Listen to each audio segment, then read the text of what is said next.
you're experiencing account sync issues in Apex Legends, follow these steps to troubleshoot and resolve the problem effectively.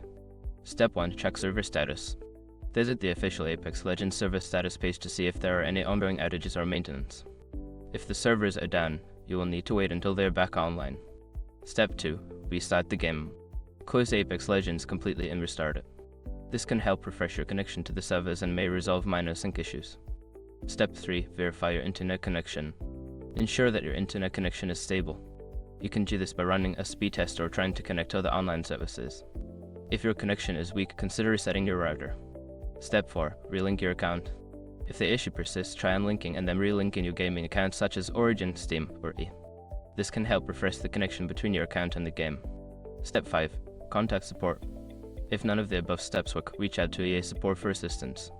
Provide them with details about your issue and they can help you troubleshoot further. By following these steps, you should be able to resolve any account sync issues in Apex Legends. If problems continue, staying in touch with support is your best option.